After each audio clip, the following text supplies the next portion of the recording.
But it's nice and Christmas in here now. Yeah, I like it. Yeah. Set the camera up. Good. Is it the first one with the tree? Yeah, it is, yeah. Merry Christmas. Yeah, Merry Christmas. But yeah, this is the penultimate episode of the second series. Because we're going to, me and you were doing one, and then we're going to do like a little Christmas special with me and just the boys. Perfect. And recap a little bit. Yeah. And just have a bit of, try and spread a bit of Christmas cheer. Yeah, I love it. Right, tell you what I'm drinking tonight. Jackie Flan. Jackie Flan. Mixed berry pastry sour. Jackie Flan sounds a bit dirty. Yeah, it does. 7.5%. It is a bit dirty. Yeah. This is from Top of the Hops. Our new friends, after doing the Beer With Me podcast, he introduced us to that shop, and it's in town, and it's got loads of fucking beers. So this is a sour. So this is like a beer, but like a cider at the same time. Right, okay. It's the only way I can describe it. What are you drinking there? I am on 0% Peroni, which is, it's probably not got as much detail as your wild, what's it, Dirty Jackie? Dirty Jackie Flan. Dirty Jackie Oh, Flan. that looks quite thick, that, you know. Oh, God. Wonder what colour your piss comes out. Jesus. Yeah. 0% Peroni. It's not one of the best ones, but it's a staple. 0%. Whenever people ask about 0%, I try and direct them to particular ones. Bavaria in particular is a good one. Oh, yeah? Because people, Have you had them all? a fair few. Yeah. I'm taking them off. But people will go like Beck's Blue. Beck's Blue's crap. And then that's their experience of 0% lager. And they think, what are you drinking 0% lager for? Beck's Blue's rubbish. But if you get Bavaria or a Stella Zero's a good one. Yeah. Vorsteiner.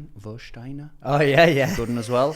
You look well saying that with your yeah. tash at the minute. But yeah, Peroni it's a bit more citrusy. Right, okay. Not a bad one. Yeah. That's all I had in the fridge. What, so for people, other than what we're going to get into of why you're done, cheers, mate. Sorry, very rude of me. Wasn't it? Cheers. There you go. Well, firstly, aromas. This is for Beer With Me. It smells fruity. It smells thick. Wild berries. I heard that. That isn't what I thought it was going to taste like. It's very sour. There is a bit of tartiness in there, which is the pastry factor. Pastry, yeah. So, So I'm supposed to be getting blackberries, blueberries, cherries, and vanilla to create a super juicy pastry sour. Yeah, it's not far off. I'm not really getting much cherry. Like, it's very like sour blueberries. But yeah, hey ho. So for 0% lager, right? A lot of people, other than your personal reasons, what's your reason for drinking it? I love the taste of a beer. Right, so you still like the taste of beer? Always have. Well, not always. I remember when I was 16. Not 16.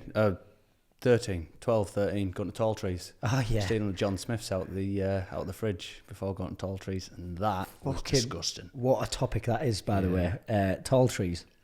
So we're talking Club M, yeah? Yeah. Fucking hell. How old are you, like? 26. 26, right. Because I used to go to that every single month. I didn't miss it. Thursday night, I think. You used to get your tickets from HMV. Yeah. Well, no, we had to get them. When I used to go, we had to actually get them from the venue. Right, okay. And my auntie used to live in Stockton, so she used to get 10 at a time. Yeah. And we used to go. But yeah, at first we used to go Stober because we were only probably... First, I'm only 13, It's 13 when you go, isn't it? Yeah. So. And then, what was it, 12 to 16? Or something like that. 13 to 16. Yeah, it was a wild old place. It was, yeah. How many lasses you could get off with? And we go. Yeah. Send your mate over. I always remember as well, like, there was always, me and my mate used to have a competition, and we didn't even used to go in the dark bit. We used to just do laps of the light bit because we used to want to know what we're getting off with. But fuck me, you used to get off of anyone. And then, like, it used to get to the point where, like, if we were in a competition, he'd go up and then I'd push him into her, and it used to then get a bit too hectic. Like, disgusting. Yeah, disgusting. Like, if that was to happen now, I don't think anything like that happens now. Nah, because If it did, oh, there's phones and that. Yeah, Like then yeah, you yeah. couldn't take pictures all night of your mate getting off of like 700 birds. nah, it was vile. Yeah. But, good times. Incredible time. Yeah, I feel sorry that the teenagers don't have that Yeah. now. Yeah. Fuck me, £7 for the best night of your life. Lasses in tutus and builder Yeah, jackets. I remember there were Numbers on the back. corsets with like little rah-rah skirts and Yeah, that. I'd have my dad's shirt on with fucking my Rockports on and that. Yeah, it was a good time that. I was a Timberland man myself. We were Timberland, man. Oh, I couldn't get away with them like Rockports only. But yeah, so John Smith's at that age, at 13, was absolutely disgusting. But gradually started getting onto the beers and enjoyed them. Had a lot of years of drinking them. But then packed in. But yeah, still love the taste of a beer. And you know the first sip of a pint, busy day, go to the pub or sit at home, crack open a can or open a bottle. And that first sip, it just gives you a feeling of, Yeah, I get that. So you still get it. Still get it with the 0%. Yeah, no, nothing really hits like a lager or a beer. Like you say, after certain things, like golf's one, long day at work, stressful day, a few gulps of a lager. Yeah, you do get that. Like, nice. Yeah, no, yeah. So that's it. Still, you still get that off the 0%. Still get that 100%. I get that. Yeah, no, I understand. But yeah, welcome to another episode of the podcast. This is episode 19. So episode 9 of series 2. And we've got a real life Iron Man. Yeah. No, welcome, mate. Thank you very much. Thank you for having me. It's great to have you on. I mean, you've had quite a crazy life the last few years. Yeah. And it's only getting crazier. Yeah, there's probably a lot to unpack tonight. I'm not your average Joe, although my name is Joe. Maybe not the average Joe. Yeah, there's lots. The unaverage Joe. Yeah, from, I don't know, maybe from age of 15 up until now at 26, there is so much that's happened and so much like different variety of things that have happened. Like my life's completely different. There'll be people watching this now who knew me as 15, 16, 17, 18-year-old arsehole. Yeah. And maybe their memory of me will be, Joe Crees, he's on the podcast, bit of a prick. But completely changed. So like, I know that people who maybe will watch some of the stuff that I'm doing on social media now, like a couple of maybe videos of me talking for, like at work. And someone's actually said to me in the past, one of my friends said, Joe Crees, as if he's like talking like all professional and stuff like that now. He used to be an asshole. Like as if this is Joe Crees now. He used to be a prick. So see, I only know the new Joe Crees. Yeah. So yeah, I've only heard rumours of this animal. Well, I'm maybe being a bit too harsh on myself because I'd like to say I was still a nice lad, but I liked to be the lad. Like Jack the lad. With the lads, I was always, well, I still am a bit of an attention seeker, really. Yeah. But maybe in better ways now. Hopefully, yeah. Yeah. So, yeah, 15, in school, stuff going on at home, probably turned me into like an angry young man, right. I would say. So that 15 was the age that my mum and dad split up. And that's always hard. Like so many people have gone through that. Yeah. Right? Like that's just the norm. But it's not easy. Like it's a difficult thing to go through. And I think at that point, yeah, there was loads of stuff going on that was tough to deal with. And I think that probably set off maybe a bit of a angry streak in me. So maybe relationships with family got a bit more difficult. Then when you start, you leave school into college, you're then in a crowd where people are turning like 17s, 18s. You're allowed to go out and drink. You're now with a crowd who you're able to get out on the drink with. And then that anger then turns into someone who's going out, drinking more, doing things which are maybe not aligned to who you are as a person. So I would say, 16 started drinking a lot, started probably 16 was the age that first took drugs. Yeah. And then through 16 to 18 was a bit of a blur. Honestly, there's a big chunk of my life that I actually can't remember. Yeah. And Wasn't the MCAT days, was it? it was Bubble Tuesdays, as it was formerly known as. Right. So Tuesday. Yeah, Tuesday night. Fucking hell. Not great. So we had a garage. Sorry, Dad. The garage, which many people visited. You were maybe in the older age bracket, so you maybe Yeah, I never missed got that. I was away in Newcastle, fucking up my own life. Yeah. So the garage. So this was the little, almost like an outhouse on the back of my dad's new like rented place. I moved out with my dad, and yeah, we had the garage. The garage had TV, pool table, sofas, dartboard. It was absolutely brilliant. So summer of, I don't know what year it was, maybe 20. Whatever the fuck it was. Yeah, 2012. I think it was 2012. The garage was born. Euros. It was a Euros 2012 in the Olympics. So that was the place for people to come down and get off the face. Yeah. So in that place, we stayed up, took drugs, a lot of drink, and really just turned into pretty terrible people, I would say. Do you know what? It was a crazy, crazy time that. And I didn't actually, I kind of forgot about it. And then when you were explaining that about that time, I thought, yeah, I know what he's on about here. And no one really knows the long-term effects of what we went through there. Yeah. Because, so let's have it right. I just got to uni, so I was 18. And then this thing came along. And I'm going to uni, and I've dabbled in things before I went to uni, and obviously, as you do. And I get to uni, and then there's this thing, and there's like people that have never touched anything, barely drunk, but because this thing that comes along is legal, you've got the most prim and proper people. Well, gives a bit of that, like the nicest of girls and everything, the nicest like sort of family girls coming from a nice family home, coming to uni. First time away from home, and then this strong fucking plant fertilizer comes along, and people are just taking it, and you just see people just fall apart. People are dropping out of uni. It stunk, so everyone. Can you remember the bubble sweats? Mate, like you used to walk into halls of residence in certain places, you couldn't get away from it. It stunk. I can't imagine it in uni. People were living in it. Do you know what I mean? Everyone's clothes stunk of it because no one washes their clothes at uni.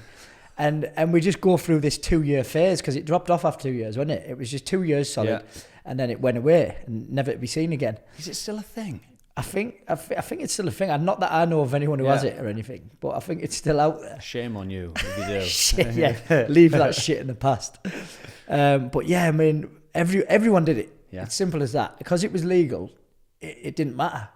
So I didn't realise it was legal. Yeah. Wow. Well, I got caught. I got arrested with it on me at uni, right? So anyway, whatever happened in a nightclub, and I ended up getting, the next thing I remember, I was just in one of the rooms where like the manager's sitting at, and I'm like, fucking hell, what am I doing here? In the nightclub? Yeah, I couldn't remember getting there. Yeah. And there's all the managers there, and there's police there. And anyway, me and my mate stood here, and they're like, right, empty your pockets. I'm like, yeah, sound. In my head, I thought, I don't have it on me anyway. Yeah. I'm out of it. And they pat me down and stuff, and then basically the last pocket they check, that little pocket, and then they go in, the Johnny pocket. They go in and pull it out. What's this? And I'm like, oh fuck those. Anyway, my mate was with me. He went, that's mine. That. I was like, what are you doing, mate? What are you doing? It was Charlie who was called. Yeah. Anyway, we both end up getting arrested, and we stay in the cell for like 4 hours, and then get shut out because it was legal. Never. So they just had to let us go. So that's how I know it's definitely legal. Wow. So that's how crazy it was. Yeah, I didn't realise that. Bit of a bad story. Sorry, Dad, as well. So there's a couple of apologies to the father straight away. Yeah. I didn't realise we were going to get on MCAT. Like. Yeah, straight away. Straight in there. We've got an Iron Man. Yeah, well, I took MCAT for 2 years. Yeah, you opened up with Iron Man, and then we went straight to bubble and drugs. We're going from one end of the spectrum to the other, but that's a little bit about like my life, I guess, like how it has gone from. I'm guessing. To now. It was a low point, wasn't it? Really, because Yeah, I mean, everyone was taking that shit every week, and it was just the done thing. And then all of a sudden, it was like, yeah, it was getting out of hand, and you just felt disgusting on it, and yeah. you go to a low point with it, don't you? There was, I won't go into the detail too much on it, but there was a particular time when, maybe turned like 7 o'clock in the morning, and there was people in the garage, and then the stuff starts drying up. You knock up, the session's ending, yeah, and you know that it's ending, and then the come downs are just dreadful. Like, my dad's getting up for work, I'm in the garage with friends, still up, and those, like, there were maybe 2 or 3 particular times when I just looked inside and thought, this is not who I want to be. Yeah, it's not who I was brought up to be. Like, nice family, mum and dad, absolutely lovely. It's not who they want me to be either. And there were a few occasions that like really sunk into me, and I thought, I really want to get away from this. But it was hard. Yeah. Because when you're in that crowd of, it's just the norm, everything's familiarity, right? So you have like your weekends, or Tuesdays in our case, where the norm is to go out and get a bag and get on it, because that's just what everyone does, and that's what we as blokes do. Yeah. But that doesn't... When you're growing up as well, before you know your own identity, firstly you do things to find out what your identity is, and you try things and you dabble at things, and it's kind of a process of elimination, and that's how you generally find out who the fuck you are. But it took me till I was 29, 30, so there were still things to iron out. But yeah, as a young lad, you kind of, you have to go with the flow, or you get eaten alive. Yeah, simple as that. Yeah, and it's not it's not cool to do anything else. Nah, and you're not old enough to hold your own. Yeah, like otherwise you are exiled with no mates. So it's easy to say you don't do this when you're younger, but if you're in a crowd which is going that way, as long as it's not too catastrophic, it's hard to go against it. It really is. 100%. Because even down to, so I grew up and I played the piano. I was taught how to play the piano. Yeah, exactly. Right. That's what it says, though, isn't it? Exactly. That's what people say. So I used to hide the fact that I had piano lessons. My sister, a year older than me, I remember a couple of times she had friends round whilst my piano lesson was on, and I was so embarrassed. Yeah. Like, so embarrassed, which is mental, because now I want nothing more than to be able to play the piano really well. I think I know 2 songs. Yeah. So I can play them all right. Keep but that's just from memory. But if I'd have kept it up, then that's a very cool thing to do now. Play a musical instrument. I used to hide wearing glasses. So I wear contact lenses. No one knew I wore contacts. Yeah. I wouldn't sleep at anyone's house. Yeah. I was all right in primary. As soon as I got to secondary school, like, all my mates that knew I wore glasses were like, "Oh, you wear contacts, don't you?" I was like, "No, you're mental." Go away. Because it was weakness. Do you know what I mean? So I didn't sleep at anyone's house, like, other than my close mates. Yeah. And if anyone asked me if I wore contact lenses, which is fucking contact lenses, I'd be like, "No, what are you on about? I play football and I don't wear contacts." That's how we're kind of programmed. Yeah. Like, that, to me, that was weakness. If I say I wear contacts, I'm specky 4 eyes or whatever. Yeah. And you really are, though, aren't you? Yeah. And and I wouldn't tell anyone. And I'd argue with my mates who knew. I'd be like, "No, I don't need them anymore." My eyes have got better. That's absolutely mad. But this is so true. Yeah. As growing up, and I think that's an important message for like young people. The stuff that you see as uncool right now really, really isn't. Nah. And when you grow up, nobody actually cares. No. People actually... No, this is one of the mottos of my life. No one cares. Nah. No one cares what I do. Nah. No one really cares what you do. They just care about themselves. What they're doing. Or they're paranoid about what people see them as. And not from a horrible point of view. Like, I'm the same. Yeah. But I believe that everyone is very, very similar in that respect. We're really only concerned about ourselves. I dressed up nice suit and that the other day, and I had 2 pairs of shoes to choose from. One was like a very nice set of brown shoes, and the other was a nice set of black shoes. My suit really should have gone with the brown shoes, but it was just easier to put the black shoes on. Anyways, so I'm looking at pictures now, and I'm thinking, I wish I put the brown shoes on. Yeah. I guarantee not a single other person's looked at them pictures and thought, brown shoes would have gone better with that suit. No one gives a shit. No one cares. No one cares. But you could let yourself get tuned up on it. No one could tell you what colour suit you had on. Nah. Tie. Bright orange, by the way, but no one would remember because no one gives a shit. Not in a horrible way. It's just not important. It's not relevant to anyone. Nah. But you can let yourself get chewed up over stuff like that. Yeah, definitely. I used to do it all the time with stuff like that, yeah. You go out wearing something and I'm like, I can't believe I'm wearing this. Yeah. You know what I mean? And no one gives a fuck. And it affects your... And then, but the worst thing you used to do when you do that is you point it out. Yeah. You know what I mean? Like, I wish I should have worn something else. Yeah, yeah, and then, thinking that they're already thinking it. Nah, really not. No one cares. No. So, but yeah, we do have to... That's how we are programmed, and unfortunately, when you're younger, it's dog eat dog. Yeah. And you have to stay in the lane to a certain degree, unless you want to fully exile yourself, if you like. Yeah. It sounds savage, but I think everyone knows it. It's odd. But yeah, so I mean, you did that. You kind of got in you drove the bus in that lane. A little bit, yeah. A little bit, yeah. So you wanted everything. Yeah. You wanted people to come to your house, and you wanted to start the party and finish the party and stuff like that. And then it started graining on you a little bit. Yeah, so those few grating, not graining. Grating. Yeah. You've got some funny sayings on this podcast. Yeah, I have, haven't I?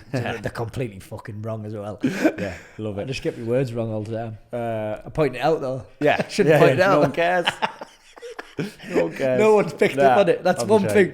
This is one thing actually. While we're on this, there's loads of when I edit these, I have to watch them twice, and by the second watch, I'm just pulling myself apart. I'm just like, look at him there. Look at him. What is he doing? And I'm like, why is he moving his hands like this? Why is he doing that? I've just thought the same. My hands were on here. I thought, where do we put them? And I'm like, and I purposely don't point them out because then people will look for them. Yeah. But like, I'm just like, what are you doing? But no one's even said anything about how I speak or anything. No. So I think I actually said you're fantastic on the podcast. Well, thank you very much. Yeah. It's a work in progress, but we'll keep going. It. You're actually one of the reasons. We'll get onto this in a bit, but you were one of the main motivations early on to keep doing it because obviously you reached out to me, didn't you? Yeah. About something we spoke about. Yeah, we definitely get onto that. And we kind of knowing that you were able to message me over something we'd said. And get a bit of support. Yeah. That was like, fuck me. If it's done that for one person, good. And there's been a few others as well. Yeah, I'm sure. That we're doing something right, and they're enjoyable, and it's enjoyable for people. But yeah, we were at. So your head's starting to go. Yeah, exactly. So I had the few real bad come downs of like, this is not who I am. This is not who I want to be. It's not who my parents want me to be, and that resulted in. So I had maybe a bit of a rocky relationship with my mum at the time, and she actually said, oh hey, I'm going along to these Buddhist meditation classes. And I said, all right, yes, I'll come with you. I said, actually, I won't come with you this week because I'm going to Liverpool at the weekend and I'm going to get on it. So I'll come with you the next week. So then after that, I can start calming down. I remember that. So I started going along to these Buddhist meditation classes. I absolutely loved it. One of the first teachings, I remember they said, that nothing exists outside of our mind. So it might sound quite extreme saying nothing exists outside of our mind, but it's really saying that our mind creates our experience. And if our mind does create our experience, if that's true, then we have complete control over how we feel. We're not a victim of like circumstance. Something happens to us and we have to feel a certain way. If our mind creates our experience, we can choose. And although I'm like, so far away from that now, and obviously was even further away from that then, it was just exciting to know that that's the potential of where we can get our mind to. Something clicked. Yeah. As soon as you heard that, like, oh, hang on a minute. 100% clicked. I'm the reason I'm feeling bad. Yeah. Not all the other shit. Yeah, absolutely. And so that was a proper light bulb moment for us. And from that point, every single week, going along these Buddhist meditation classes, Victoria Road, Tuesday nights. And fucking hell, Tuesday nights changed up. Yeah, Bubble Tuesdays to meditation class. Bubble to Buddha. Yeah. You know That's what? your name of your book. There's actually an Instagram post of me from like, I don't know when it was, 2013 maybe, holding 2 bottles of champagne, 18-year-old from bubble to bubbly was my caption. Fucking hell.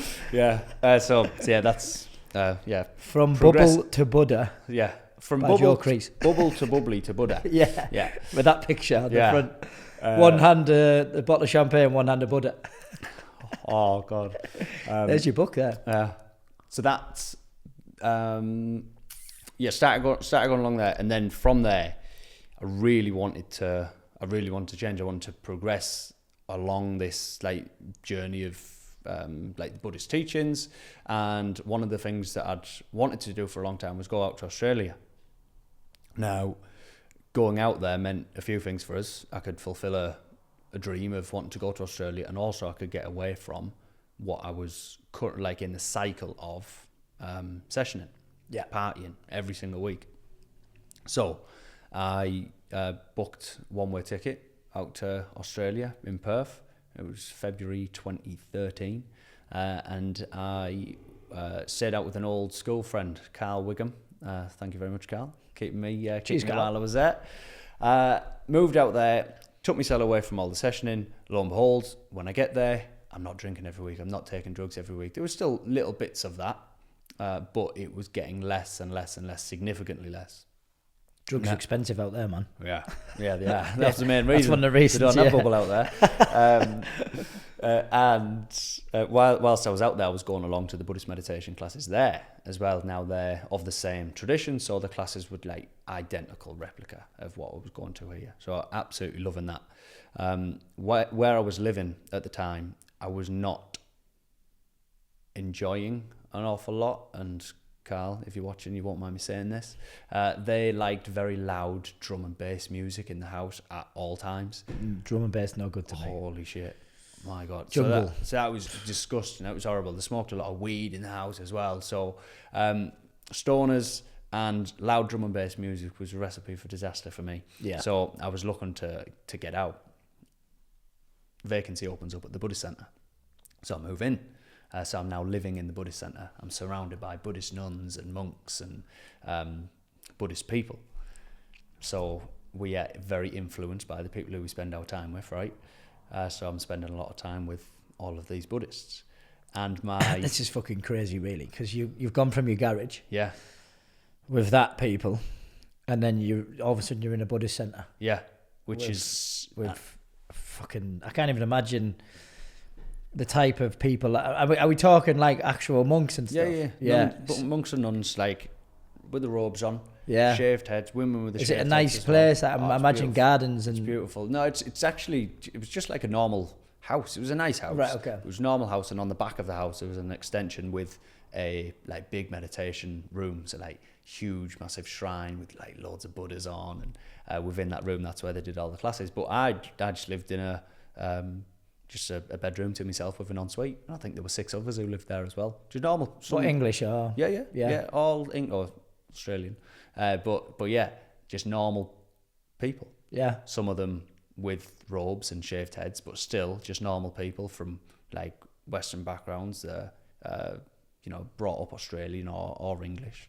And so I'm hanging around with all of these Buddhist people and getting a lot more into it. And I remember, like, I'm now not just going along to the meditation classes.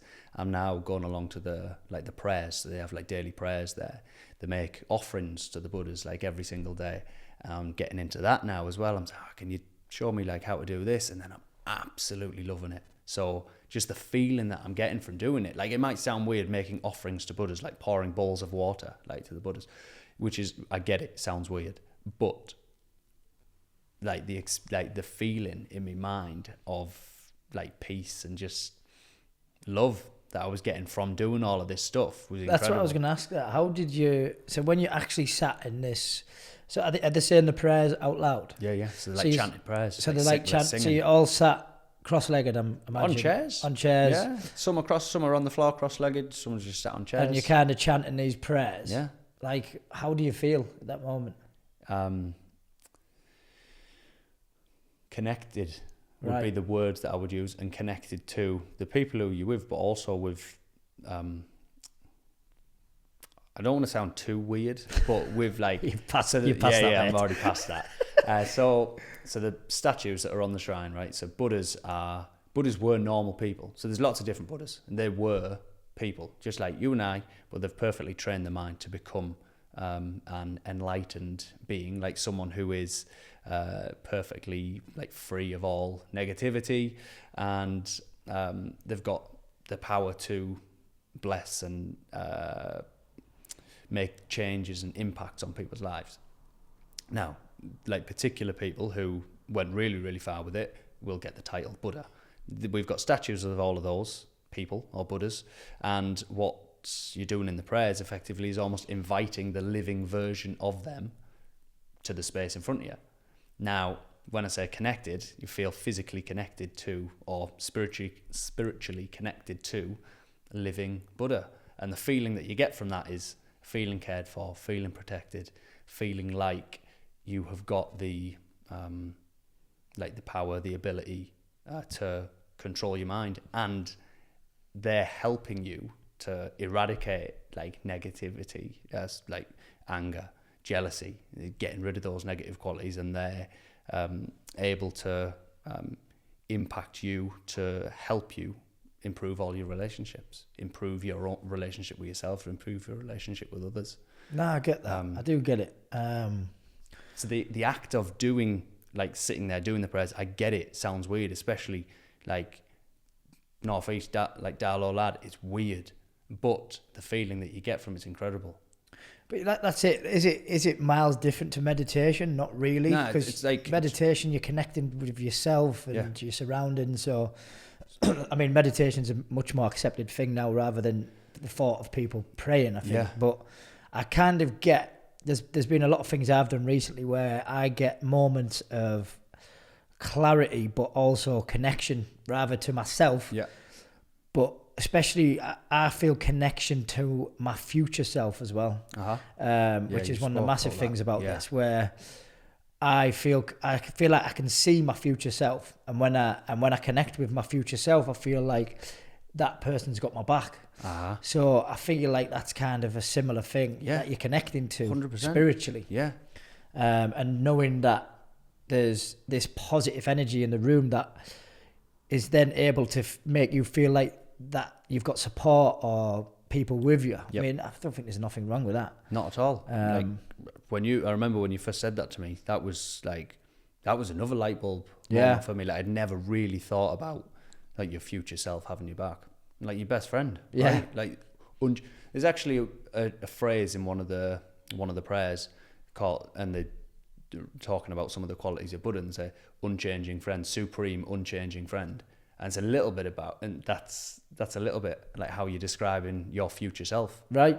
Yeah. Like I mean, that is someone who is there. It's someone who's always going to be there and always has your back. And knowing that, like, that it was always that separation that I found, like from myself right now and myself right now in 1 year.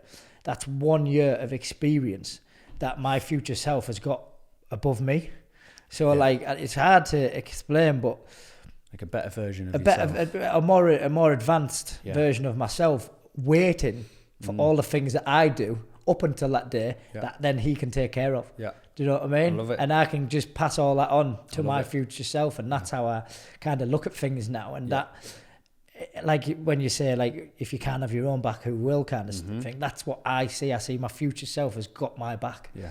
Because it doesn't matter what I do, he has to look after it. Yeah. Do you know what I mean? Yeah. And the better equipped me will look after any decisions I make now. And that's how I always imagine things now. Yeah. So I could fuck things up. Fuck it. He'll look after me. Do you know what I mean? At least honestly, I love it. And when it's almost a bit like difficult to get your head round. But when you spoke about almost speaking to your future self or writing to your future self and writing to them as if they are, you know, a real person, but just who loves you like unconditionally. Yeah. Like that was, I almost got a bit like tingly when you mentioned it. I think that was an easy way for me to be able to relate to what you were saying. Yeah, because you'd already touched on it. Yeah. So that's it. Like when you say that person who's going to look after you in a few months' time or tomorrow, that person only has your best interest at heart. He loves you or she loves you, and your future self, no matter what you do, will be there accepting what you've done in today. If like, it doesn't matter what you believe in, whether it's you want to like pursue like really loving your future self, or you are religious, or you know, if you've got some kind of spiritual connection, whatever your views are, if you can have someone, an unchanging friend, someone who loves you unconditionally, someone who is gonna bring out the best in you, who wouldn't want that? Yeah. Or And that thought in your head. Yeah. Who wouldn't want that? Yeah. Like, and people say, oh, religion's just like a comfort blanket. So fuck. Yeah. If it is, if it makes you feel good, if it improves your relationships, if it makes you more peaceful inside, who gives a shit what you believe in? Crack on. Exactly. So, yeah. No, I believer. 100% get it, because I mean, a lot of the things I practice now, you know, and we've had chats, but a lot of my shit revolves around gratitude. Yeah. But I'm thankful, right? But there's not necessarily anyone I'm thanking. Yeah. The only thing religion is on the top of that is thanking a certain entity or someone. So, and what gratitude does for you is it just makes you appreciate what you've got right now. If you appreciate it, you look after it. Yep. If you look after it, it means you care. And Yep. if you care, all them feelings added up make you a little bit happier. Yeah. Simple as that. So, like, I get it. I do get it. Yeah. And yeah, I mean, if anyone can take anything out of that, just fucking, just imagine your future self is going to, well, it's not imagine, just know that your future self is going to look after you. Yeah. And if you can take that, fucking brilliant. Yeah. But yeah, I mean, your future self, he had to look after Bubble Tuesdays, and he fucking thought, oh my God, I've got a lot on my hands here. I would never, ever, ever thought. So if you're to like visualize or think about your future self, I would have never put myself here now. Yeah. Like, it's absolutely mad. The stuff that's happened. Like, even in the last 12 months, I remember sitting down with my lass and saying, like in the last 12 months, like, this was a little while ago now, but I didn't know her. Yeah. I was living at home. She was living at home. I was in a different job. There were so many things that had then happened. Like, now I do know her, in a like relationship with her. I've got a house. She's got a house, and I rent my house. I've got a new job. There's just so many things that if you'd have said in 12 months' time this is going to happen, I would have never have believed it. Like 12 months, although it's not a massively long time, it's enough time for a lot of shit to happen. Yeah, that's what I always think. A lot happens in a year. Although a year flies by, if you actually wrote down all the things that happen in a year, it's like, whoa. Yeah. It's mental. Which gives me a lot of encouragement as to, like, if you feel like stuck in a rut or things aren't moving, look at the last 12 months. What's happened in the last 12 months? Shit, that can happen again. Like, what's going to happen? What's going to happen in the next year? Unbelievable. No, it's mental. So yeah, one of the that would be the biggest turning point in my life. Like, looking at Buddhism and like the Buddhist teachings, and if if someone's telling you something that you can't argue with, and that makes you a better person. So I'm like referring to like the teachings that were taught.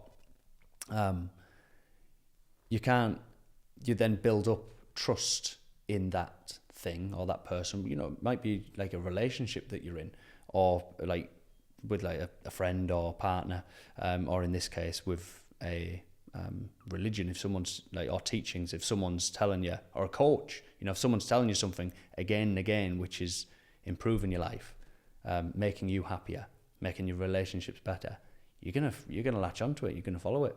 So that's, I couldn't not.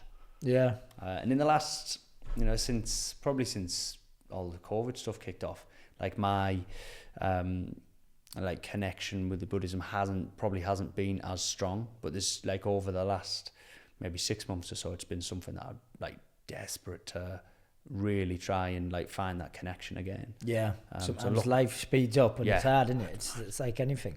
So I'm looking forward to getting back in. What I've learned recently, while learning loads of things this year, is literally nothing comes easy. I know that's like a proper cliche thing to say, but I mean nothing. So like, you go to the gym, The gym's rock hard. Nothing comes easy there. That's a really easy analogy. Relationships, I don't think they don't come easy. They're not just like... Got to work on them, right? Yeah, that you do. And sometimes you have to go, it's same as what you've done. You've gone low, and then at the minute, you completely changed your life. Yeah. In relationships, you do the exact same thing. Sometimes you fuck each other's heads up and shit happens. Yeah. But if you work through them stuff, there's always something better on the horizon. And it's the same with anything, man. Like, obviously the clothing is just... I finally hit a target with that. Yeah, well done. But thank you, mate. Love it. But it was fucking like I set this target, wrote it down in February. We were in lockdown, and I was like, I always wanted to do clothes, and I always wanted to do merchandise for the shop. But I just always wanted my own tag in the collar. That was all I wanted. Little did I know what fucking rabbit hole I was going to go down. But it was just like, especially my old mentality. I didn't used to stick around. I've always had balls to get in things. I've said this before, but I never stuck them out. Yeah. Simple as that. I was quite a lazy individual when it comes to just putting the graft in. Yeah. As soon as it got hard, I'd ring my parents. How do I do this? Whatever. And I'd just sack it off. Simple as that. Sack it off. That's the fucking term that I've used all my life. But the last few years I've tried to just stick things out. And what I've learned is just like, there's so much resistance in anything you do. Absolutely anything. Especially with the clothing. Every turn I did to try and push this thing, something would resist. And my head would just go, nah, fuck that. Sack it off. Yeah. Do you know what I mean? I haven't got enough time. I'd make the excuses up straight away. But all I had to do was just keep pushing through them little tiny bits. And I've hit the target of just selling a product online, which sounds simple, but fucking, there was so much in it. It's unbelievable because when you... look at it from the outside, you know, like you talking now and talking about how much has gone into it, like everyone will completely get that. But looking at it from the outside, Russ is like smashing the barbers, like bringing a few new people on, and he's bringing out a clothes line as well. I love it. Yeah, looks great. But under the surface of all of that, holy shit, there's so much going on. There's so many probably sleepless nights, like late evenings of work, stress, meetings, phone calls. How the hell do I do this? Research. There's so much stuff and hard work that you've put into it that people probably don't appreciate. Yeah, they just won't say it. They won't know it because you don't. I didn't know until I've done certain things. And you just see, I mean, design some clothes, put them on a website, sell them online. Doesn't sound too hard. It's not too hard, is it? No. But then, well, firstly, you need a fucking brand. Yeah.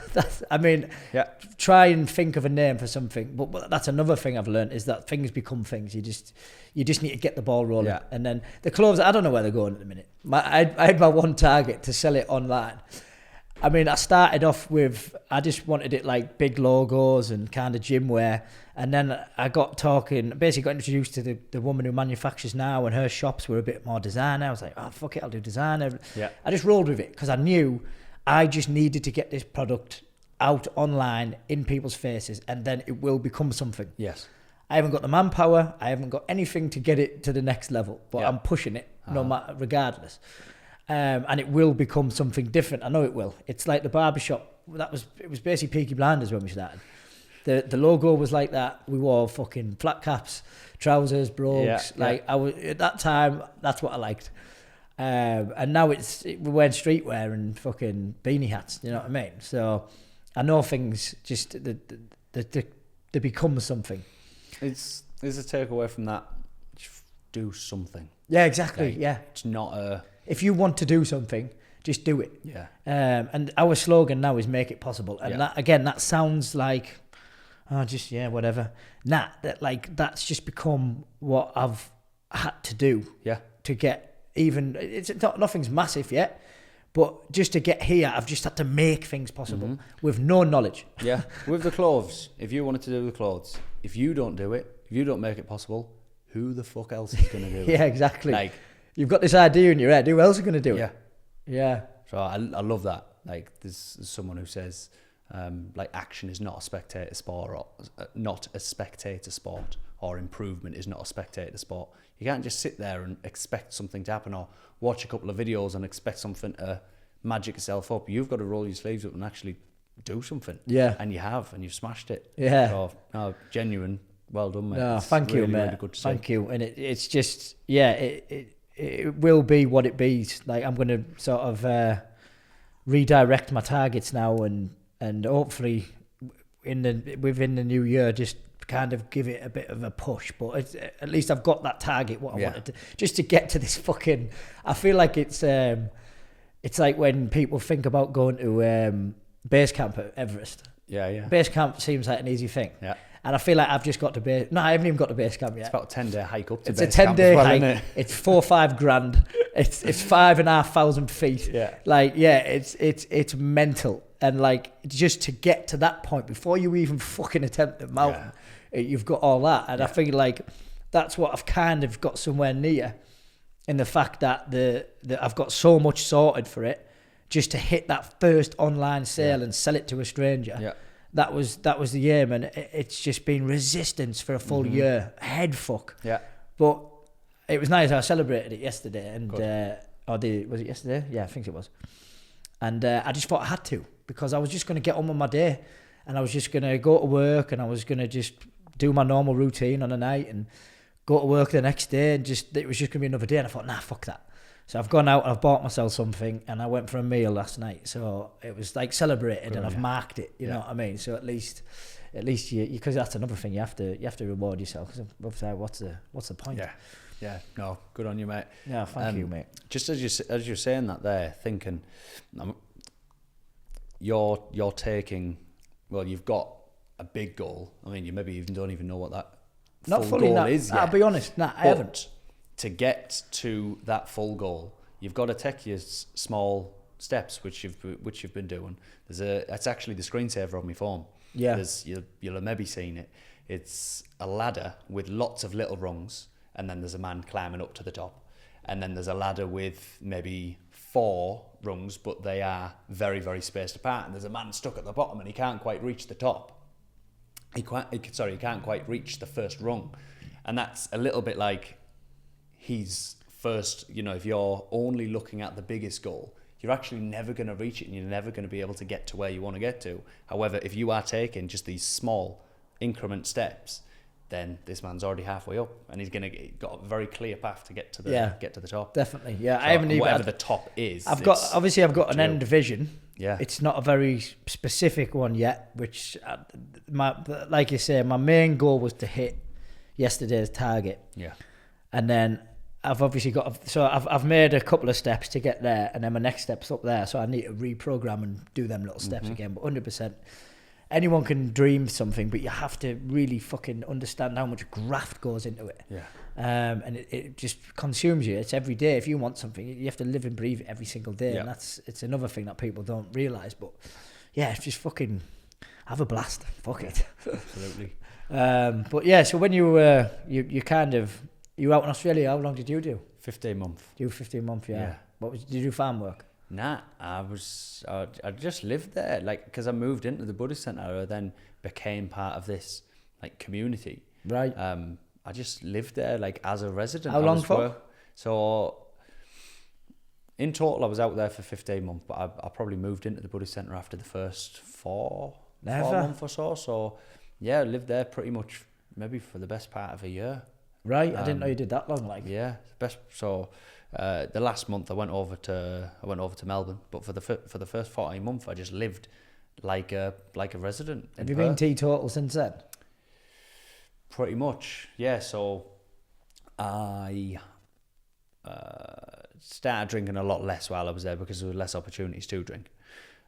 Then when I come back from my dad's wedding, and I got absolutely polatic drunk for that. Yeah. But then I actually went back for a longer period of time in Australia to make up the total 15 months. When I come back from that, I didn't really want to have a drink. I think I maybe had the odd pint, but then I found out about a particular commitment you can take within Buddhism, which was to stop 5 things,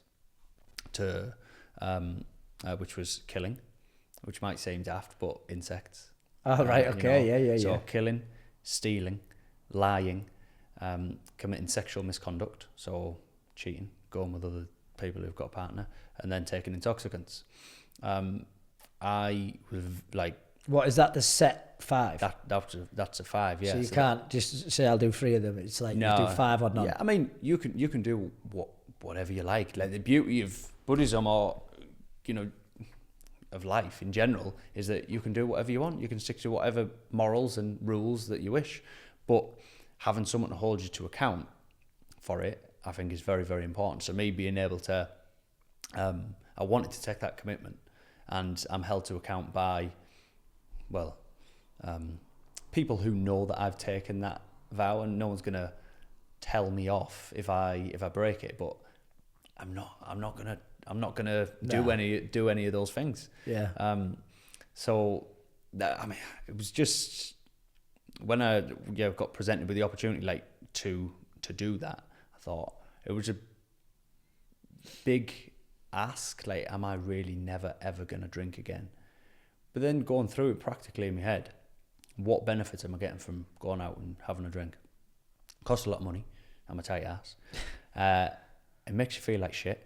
It makes me go on like someone who I don't want to go on like.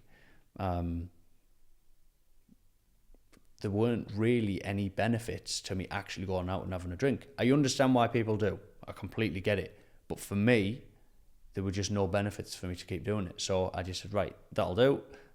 Let me take this commitment. So since then, I think it was like February 2015, I think I took that commitment. And since then, yeah, not touched. There was probably a fair bit of time before that I haven't drank. But yeah, since then, 100% definitely have not touched a drop. Apart from one time, I was out at the Botanist in Newcastle, and I said, to the woman, can I get a mojito? Is a mojito with a lime? Yeah, lime and mint, yeah. So I said, can I get a mojito mocktail? So she brings it over. She says, oh, there you go. Fucking hell. I said, sure, that's a mocktail, like. She went, oh, no. All right, okay, that'll do then. So that was the one. Broke my fucking...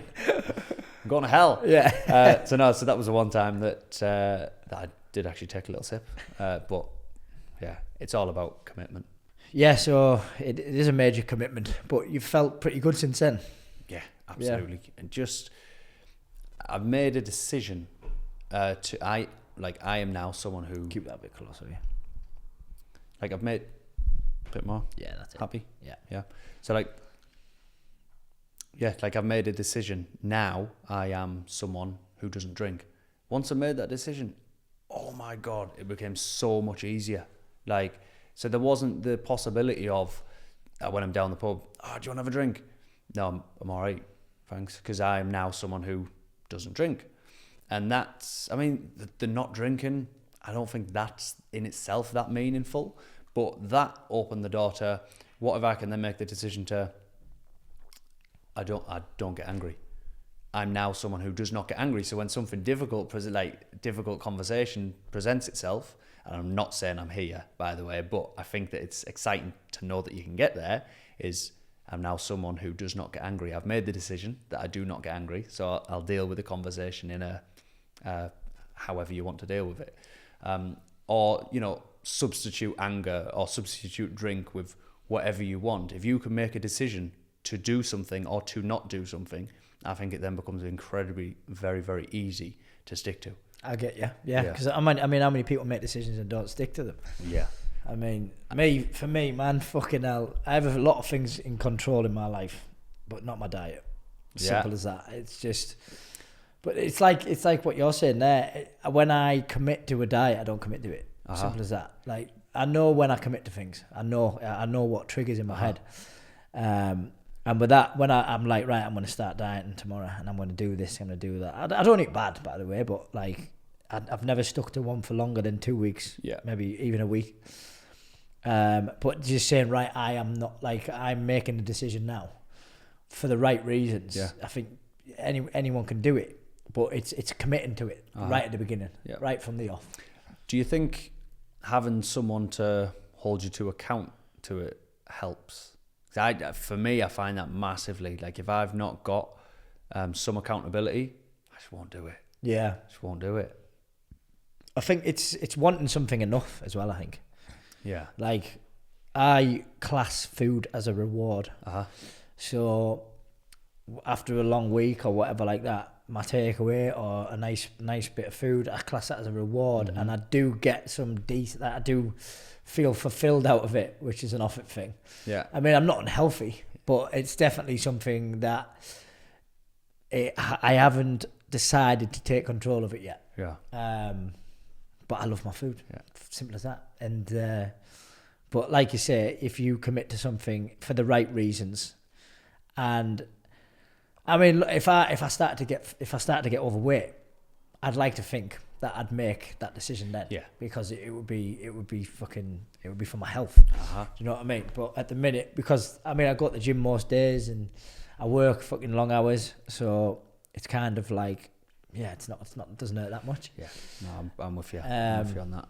But yeah, the drink, like, so there's a lot of people. I mean, I've even thought about it. I've started to read a lot more about how many people have gone teetotal now. Yeah. And there's a lot more of the 0% about now. Yeah. Which I think speaks volumes, right? 100%.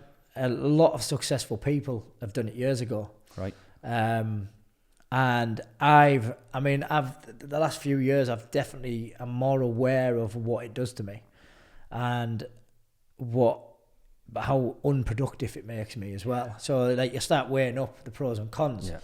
Yeah. There is a release in it. Sure. Of course there is. And if you do it in moderation, you sound really. Of course. But yeah, for me, even having a couple, sometimes I feel a bit rough the next day. So yeah, it's. I mean, I haven't had a proper drink since the Fury fight, which was, what was that? 6 weeks. Yeah, about 6 weeks. So considering I have to go out every week, 6 weeks. But what I've done in that 6 weeks, is managed to launch a clothing line. Well, some of me believes of needing to find something that you love more to be able to get out of a certain, like doing something else. So for me, getting up on a morning, feeling fresh, going for a nice walk or run, I love that more than I love going out on the drink. Yeah. I love that more than going to the pub, whatever it is. And I think for anyone who's wanting to look for a new routine or habit, you need to love that more than what you're currently doing. Because if you don't, you're not going to do it. Because we do what we want to do. Yeah. Right? We choose what we want to do, so we'll do what we want to do. If you don't love it more, you're not going to do it. Yeah. So I think that's probably like people actually say to me, so many people say to me, and it's always when they're full of drink as well. Oh, I want to do it. I want to stop drinking. How do you do it? How do you do it? Yeah. Find something you love more. Yeah.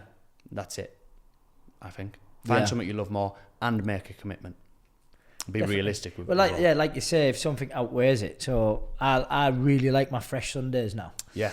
And I know, like on last Saturday, just gone, everyone was out, and I was like, I could go out, you know. But then I know I just have to get past a certain time on a Saturday night, about 8 o'clock, and I commit to staying in. Wake up Sunday morning, everyone has this feeling. If you wake up fresh on a Sunday and you're used to going out, you're like, I'm buzzing. Yeah. And a fresh Sunday, going out for a walk or doing what you want to do, going out for Sunday lunch with family and stuff like that, you're like, this is better. Mm-hmm. Rather than hiding all day. Yeah. Well, I hide from Sunday till Wednesday normally. Yeah. So just like, I know that fresh Sunday now is enough to make, right, even in summer going to play golf and stuff, I know that's enough for me to think, right, just chin it off this week. Yeah, you love that more. Yeah. That productive, fresh Sunday, ready for the week is, it fucking makes I'm buzzing. Yeah. These are the things now. I'm aware of all these, like. It takes a while as well, right? Oh, definitely, mate. Definitely. Practice. Loads of practice. Again, what I was on about there, learning. Changing your lifestyle from the easy one that you used to have is fucking rock hard. Yeah. You the same way you were drinking, like stuff like that, like, yeah, you have to commit, but there's so many distractions that can make you relapse like that. Yeah. And that's the same way. I've had to, I mean, you know, I keep journals and stuff now, and I write every day. And so I've had 2 years of practice of that now, of learning how I think every single day. Yeah. So when I feel a certain way, I know how to get myself out of it, or I know how to change it. Don't get me wrong, I still have my bad days where I sulk and I do hide a little bit, but I know that I bounce back from them. But yeah, like it has took 2 years to get control of it, and now I was able to learn how to be aware of my emotions in lockdown. So I had it easy it was easy because I didn't have any distractions. Yeah. But what was hard is I was learning how to be thankful. What the fuck did I have to be thankful for in lockdown, or what I thought at the beginning? Like, I was like, I'm like, normally I'd have this, I'd have that, the other. This was my old way of thinking. But in the end, it became the smallest things, and it was unreal. Like, I was finding happiness in a song coming on the radio. Yeah. Or something like that, and I was really feeling that happiness build up in me, and I was practicing that emotion every day without any distractions. It's actually a lot harder now, even though every day is filled with opportunities to be thankful. It's actually really difficult now because I feel like you're in that fucking motorway again. Do you know what I mean? Sure. And everything is going a lot faster, and it's easier to miss things, and you get distracted. And I'm thinking. I am thinking constantly. And I've spoken about before, I have to do so many things to just keep the fucking lunatic in my head at bay. Do you know what I mean? And this is my greatest strength, but also my biggest curse as well. But it's like, what I was getting back to is, it's took 2 years of practice every single day to feel happy and thankful for the things I've got right now. But it took 2 years to do that, because I wasn't before. I was blasé. I didn't care. I was just selfish, just did what I wanted. There was time, I'm blabbering on a bit here, but there was years ago where there was a time where I was like, I'm going to do what I want.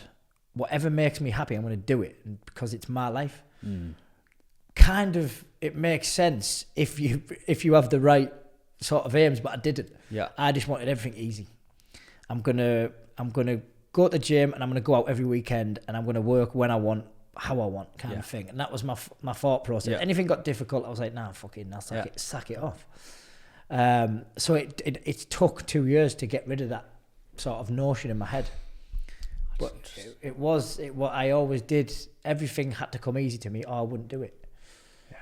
When you're talking about, like, do what makes me happy, I think that's always so interesting to look at happiness. Like, what is happiness? Yeah. If like, we do things that we think make us happy, but one of the teachings that I absolutely love is like, what is real happiness? If something is a true cause of happiness, would you agree that the more of it we get, the happier we become?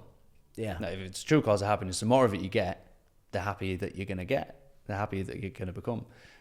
When we look at going out and doing things that make us happy, often it's like, for me, it was always going out partying. But the more of that I do, the more like depressed you get, really. The more shit you feel. Or if it is food, the more of it we eat, you feel sick or get fat.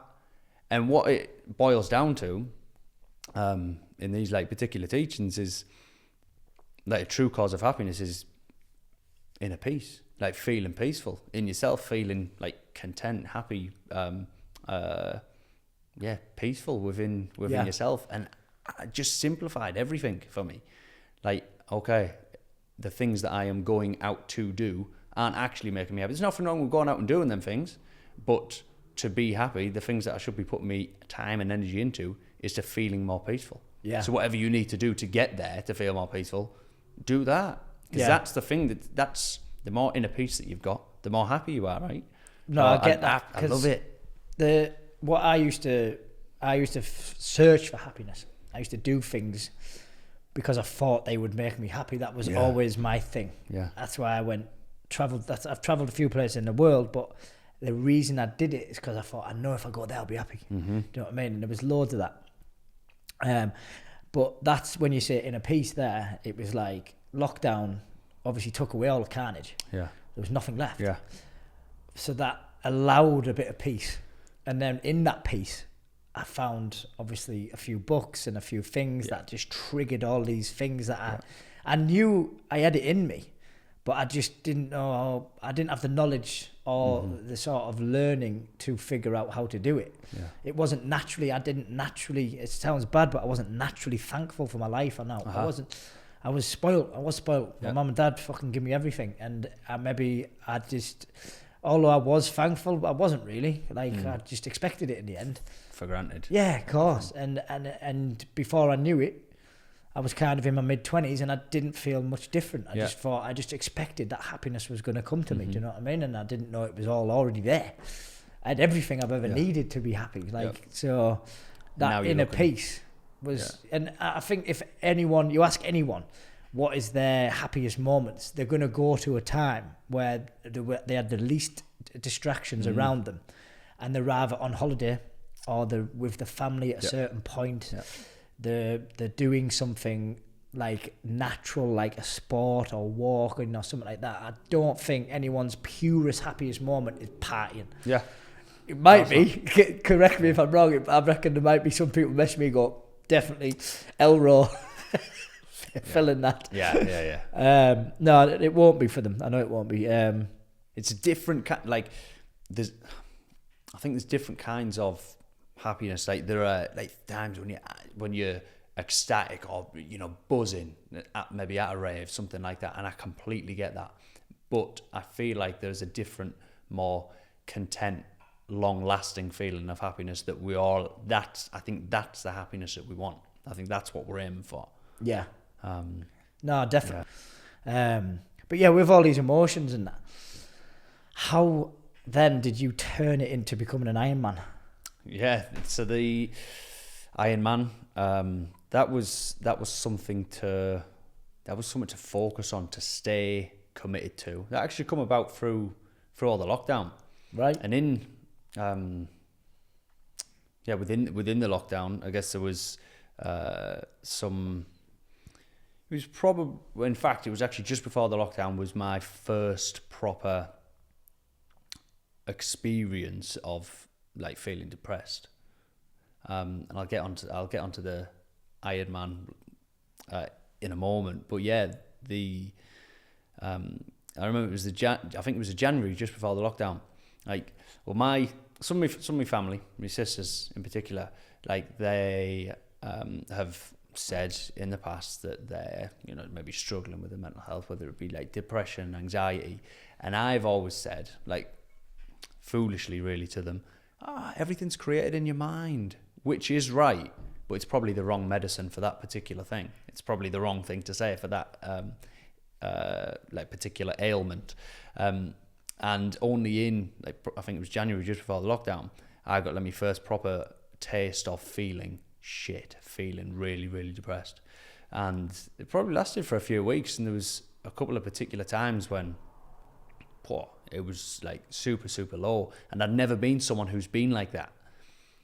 And it was a bit, it was shit, obviously, but the thing that got me out of it was I was actually with my little sister at the time. We were washing up at the time. They don't know this, but when I was with them and I was feeling shit, we had some like depressing music and that on the radio, as you do. And I was feeling shit. I was looking at them and thinking, I now know how you were feeling. Not exactly, but because everyone experiences it differently, right? But I now know that this feeling of depression is fucking real and it's fucking shit. It's quite, it humbles you a bit, doesn't it? Yeah, that was it. Completely. It 'cause does. you just Suffering think, humbles you. You think it can't get you. Yeah. I was the same when I got to my point, and I always thought, how the fuck do people get like that? Yeah. Like, how? And then all of a sudden you find yourself in it, and you're like, and was it anything that triggered anything in particular? Again, it'll have been going out too much every week. Yeah. Basically, I first time I got my own flat, same as you had a place to go, I had a place to go, I had a flat. I started getting people round. I was being someone I thought I wanted to be. I was looking up to the wrong people.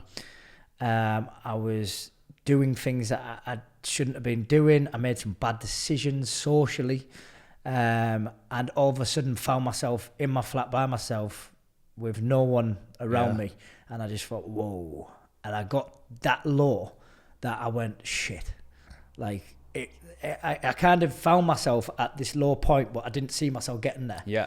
And all of a sudden, both, like the lowest I've ever been, and I've never been back there. Yeah.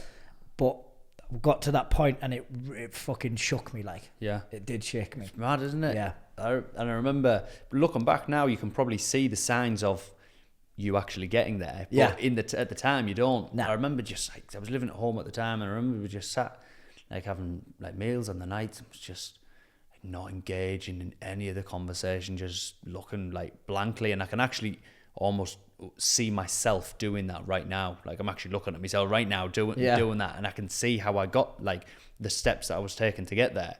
And it was a bit scary, like scary kind of thoughts. It was horrible.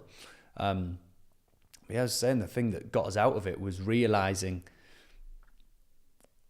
that you are experiencing the same, or have experienced the same, my sisters, lots and lots of other people. And from that came a feeling of peace. Like now I can relate, like I could actually put myself on their level. And there was a complete feeling of almost gratitude for feeling depressed, feeling completely and utterly shit, because I was now able to put myself in the shoes of those other people who feel like that.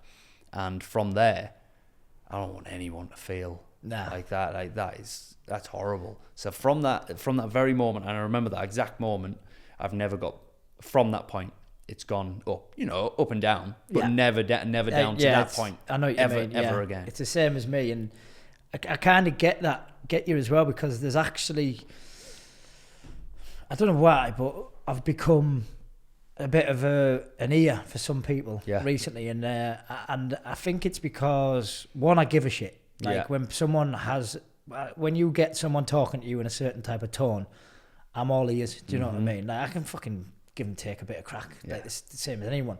But when someone really needs to be listened to, like I can get into their head. That's one of the things that I've always been. I'm almost a bit of a chameleon. It's what my job is. I have to know every type of person. It's helped me become a decent barber.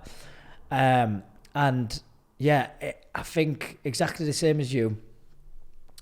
Knowing how low I've been when I didn't think I could get there has helped me relate to a lot of people. And not that I've been to every side of the emotion fucking spectrum or whatever, but I am very aware of how I've got there, where I've been, and how I've pulled myself back out of it. So when I ever speak to anyone, I kind of, it's never a quick fix. Yeah.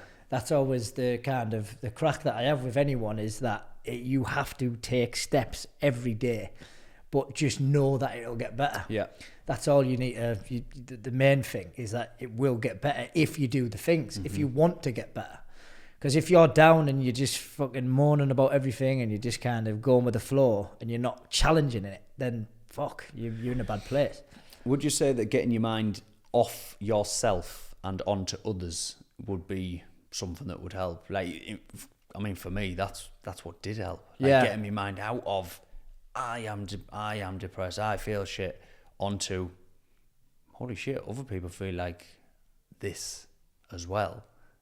Maybe there's something that I can do to, now I've had the experience, like as you're saying, like you've had that experience, you're now in a position to, not a qualified position, but like a position to actually speak from a place of like authenticity. Like you've been there, you've experienced that. People speaking to you, you can relate to them. Whereas years gone by, I couldn't relate to my sisters. Yeah, I just shut them down.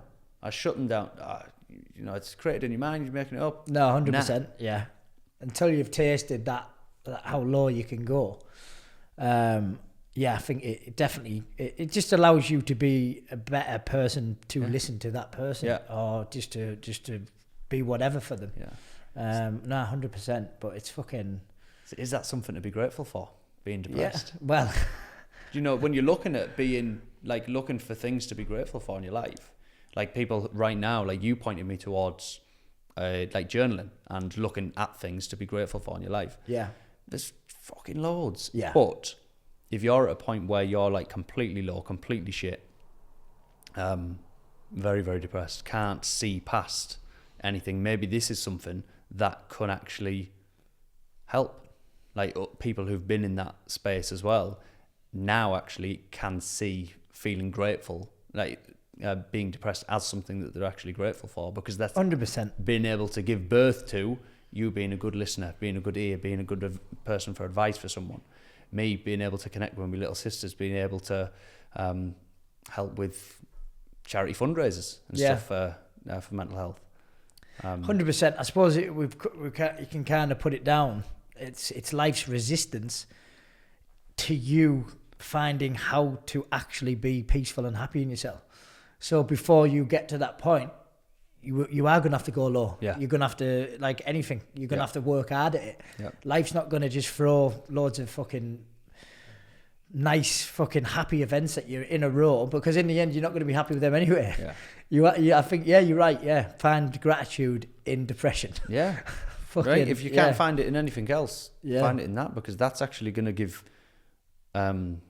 fruit to you being a more rounded person, you being able to be there for other people in the future. Right now it's shit, I get it, but in the future that's actually going to help. 100%. Well, that's it.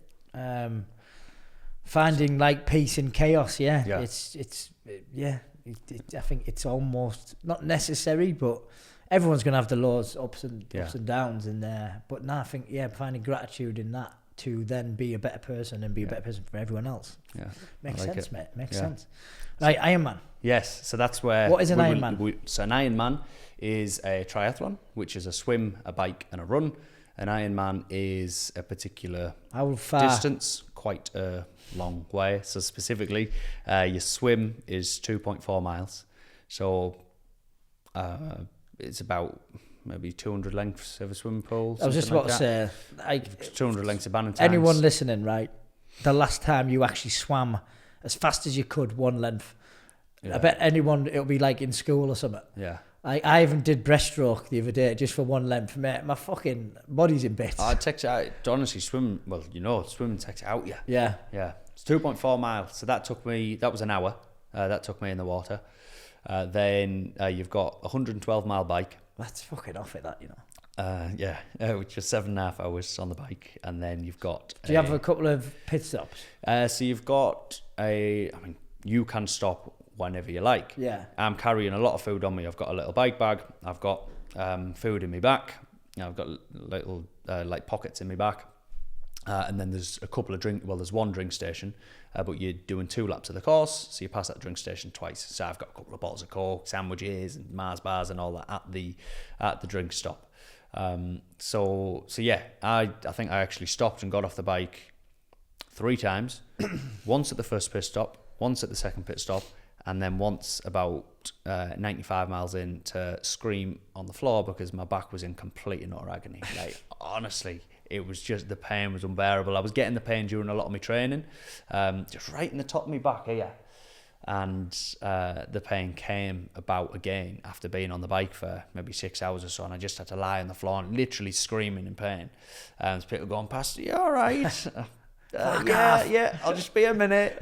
So that was that was a bike. So you stopped a few times, but on the way, you're eating every 20-30 minutes or something. You've got bars, gels, energy drinks. I've got cheese sandwiches in my back. There was a girl I was riding with. I met her about maybe 85 miles in, and we were going about the same pace, so we just stuck together because it was helpful. And she said she didn't have any food on her. I thought, "You're mental." And I had loads. I'd really over prepared for food, which was good. I said, "Do you need something?" I said, "I've got cheese sandwiches." I said, "Do you want to have a cheese sandwich?" She goes, yeah, go on. So riding along, pass her the cheese sandwich. She's eating it. She goes, "Oh, what cheese is this? This is the best cheese I've ever had." I said, "I don't really think it's the cheese that's actually making this a good sandwich. Maybe the fact that you've just done 100 mile on the bike. This cheese sandwich I've made the day before. It's now been in me back, sweating for the last 6 or 7 hours, and I've just given her a sweaty cheese sandwich, and she's asking me the delicacy of the cheese." I thought, no, it's maybe not the cheese. So there was a lot of eating. It's so much food. And then I set you a 112 mile bike, and then you get onto a full marathon, 26.2 mile run after that. Come off the swim and the bike, spot on, fresh. Honestly, my legs felt spot on. I had a lot of family and friends. My girlfriend was there to watch me swap from the bike into the run, and they couldn't believe it because the bike was always the one that I was a bit fearful of because I'm not that great on the bike. Well, I felt spot on. So going out to do a 26 mile run now. So I should be about 4 hours ish. Got to about mile 10. I was like, oh shit, this is hard. Like, my pace is slowing down massively. And then, mile 13, I was saying, one of my friends, how are you doing? Yeah, not great, like. So I'm really starting to struggle now. I'm so tired. I've been up since like 3 o'clock in the morning. And I'm actually running at some point, literally with my eyes closed, because I'm just that tired. Then I don't really like talking about this, but I'm not a big. So my stomach started going. Right. I don't really like talking about pumping and pooing and all that, but we're going into everything on the podcast, so why not? I poo, everyone. Right there, I said it. Now, I don't know how far, maybe 15 miles or so, my stomach's like gurgling. I've had energy drinks and energy gels and that all day, and I need to go to the toilet. It's not got any toilets, which I think is absolutely ridiculous. Right, there's no toilets around the track, so there's bushes. I'm in a triathlon suit, which is an all-in-one Lycra suit. So to be able to go to the toilet, I have to take everything off. So I'm now stood in the bushes. People's running past me, bollock naked, tri-suit down to my ankles, squatting and trying to go to the toilet in the bushes. The most embarrassing, like, just degrading thing that not that I've ever experienced, but it was fucking horrible, right? It was awful. And then stick the tri-suit back on and get out and start the run again. And that maybe happened 3 or 4 times during the race. Oh, nightmare. And it was just mucking strides. Yeah. Honestly, it was horrific. I've not really told anyone about that, so there you go. What better way to say Podcast it than exclusive. public on air. Shitty duds. Yeah. Oh God. So that was awful. 26 mile 18. A bit of detail about it. Stopped, and I just needed to walk for a couple of moments. I put my hands on my head, hands on my knees, and I've now fully stopped walking. I'm leaning down, and I just wanted to lie on the floor and just go to sleep. That's all I wanted to do. But if I did that, if I lay on the floor, that was it. I'm now 80 miles. I've still got another 60 and a bit mile to go. That would have been it. So I checked my back pocket. I had a Mars bar and I had a little energy gel. So I put them into me, and I got going again. I managed to get through the race, and I finished in about 13 hours and 40 minutes, I think it was. Where are you going in your head at them sticky moments to keep going? That's a really good question. At the time, there was no option not to finish. Like, the actual race itself, yes, it was hard, but it was more the training leading up to it that was the most difficult. So, like, 6 months of pretty solid training, 6 days a week. The last 2 months in particular, like I said to me we can't do anything together for the next 2 months because all my weekends are training. So all of that combined together left me with the feeling during the race that there's no option not to finish. So even at those times of feeling kind of shit, there's a weird, and people who have got this like endurance athlete-y bit of a weird thing in their mind will probably understand that you almost enjoy it, which is a bit psycho, a bit weird. Yeah. But you almost have a feeling of, this is, it's an Ironman. It's not going to be easy. This is what I've signed myself up for. There's no option not to finish it. So get the fuck up and do it, as you say, make it possible. Yeah. Like there was no not finishing it that day at all. That's one thing I've been thinking recently is, it's when there's a few times when I'm like, fucking hell, like I feel like I'm spreading myself a bit thin. I've got a lot going on. I made these choices. Yeah. Like I've put myself into this situation because you wanted to do it. Yeah, right? Yeah. So at the end of the day, as we were saying, I've got to look after my targets that my past self set. Yes. I have to do it. Yeah. I'm going to look after them targets that I've set. Yeah. I made this decision. Mm-hmm. It's my choice. Yeah. I've chose to spread myself over 3 businesses, if you like. Fucking do it. Yeah. Do you know what I mean? Yeah. Simple as that. That's all you have to think. Like, you're halfway through an Ironman. I made this decision. Yeah. This is no one else made me to do it. There's no backing out. No one told me to do it. Nah. I could have done 1 marathon, 2 marathons. Could have done 3 marathons in a row. Yeah. But no, I'm going to do an Ironman. You made that decision. Fucking finish it. Yeah. Go and shit yourself in the bush. Yeah. honestly, it's horrible. But the one of the weird things about the Ironman, right, was you're talking to people about going and doing it, and people are saying, like, you know, even in here, people were asking, "Oh, so what you doing?" Telling them about the race. Attention seeker, fucking love it. Like, everyone's saying, "Whoa, yo, man, as if you're doing that. That's mad. How can you do that?" And you leave Darlington to go to your race, and you feel this like big ego boost, like, "Oh yeah, I'm some boy. Like, I'm gonna be an Ironman." Like everyone's bigging me up. Like, I don't know many other people who've done this, blah, blah, blah. And you're feeling like top boy. And you get there, and then you're surrounded by hundreds, 300, 400, 500 other people who are all doing exactly the same thing. So I'm now not some boy. I'm now not someone who's got any special talent. I'm now just one of many, and not just one of many, a very, very average person of this big group of people. And that was a very humbling experience. I loved it, which in a weird kind of way, because I've left feeling top of the world, and I've got there and I'm thinking, shit, I'm very, very average. Yeah. And that was brilliant. Loved it. And you come back and everyone's bigging you, "Oh, whoa, you did this, it's incredible." You want to see them. But now, yeah. Yeah.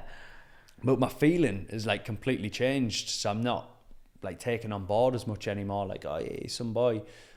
Nah, just very, very, like, very humbling experience doing that, which is quite nice. Like, beforehand, I was like, "Oh yeah, I'm gonna get a tattoo on the back of my leg of like the Iron Man symbol." Blah, blah, blah. I couldn't give a shit now. Like, it doesn't, I am Iron Man. Yeah, it doesn't feel that special anymore. It is, and I'm not knocking it because I know what I've achieved with it is very good, and I'm incredibly proud of myself. But I'm not special for doing it. Yeah. At all. And nobody really cares anyway, do they? Yeah, we've forgot now. Yeah, nobody cares. No, but it was amazing what you did. I mean, Iron Man, I think hopefully that puts it into perspective what the fuck you actually do. I mean, a marathon, people do the Great North Run, it's half a marathon. Yeah. You're doing a marathon at the end of a fucking 100-odd mile bike ride and a 3-mile swim. Yeah. Like, fucking hell. It is mad. And look, since then, I've hardly done any training at all. And that's another thing about me personally needing someone to hold me to account. So I've not got my coach anymore. She's coached me for the best part of 2 years. Getting to the position where I'm able to do an Ironman. I've done it, and now I just wanted a bit of a break, which is normal. But since stopping with my coach, I've not had anyone to hold me to account to, "You need to do this week." I've done fuck all. Right, yeah. Yeah. So that's evidence in itself that I need someone to hold me accountable. Yeah. Or you like to have someone. Yeah. That's probably a better phrase. So you became that person who was accountable for how many men on the walk? 43. 43 did it in the end. 43 men did it in the end. We've got a last year I think we had. Well, you're becoming Darlow's Mr. Movember now. Yeah, so, you could say repping. Yeah, it's still repping. Yeah. Deep into December. Yeah. But yeah, I mean, you've raised loads of money, but this year it took off a little bit more. Yeah, it's gone in terms of like coverage. It's been absolutely brilliant. So what we actually did, 43 lads from Darlington. We walked from Teesmouth in Redcar all the way through to Broken Scar along the Teesdale Way. So it was 43 mile. We set off at midnight and we got back about 4 p.m. in the afternoon. 16 hour. How slog. was that compared to the Ironman? Different. Yeah, completely different mental game. Completely different, yeah. So there was a lot of times during this walk, it wasn't the best of walks either. There was a lot of... Who chose it, you? Yes, but it was to finish off the other side of the Teesdale Way. Right. So it wasn't a scenic walk, but we knew that from the offset. But there were a lot of times where even though you're in a group of 40 people, you're walking along single file tracks and there's a lot in the head. They're like you're left to your own devices a little For bit a long time. for a long time. Like we set off at midnight.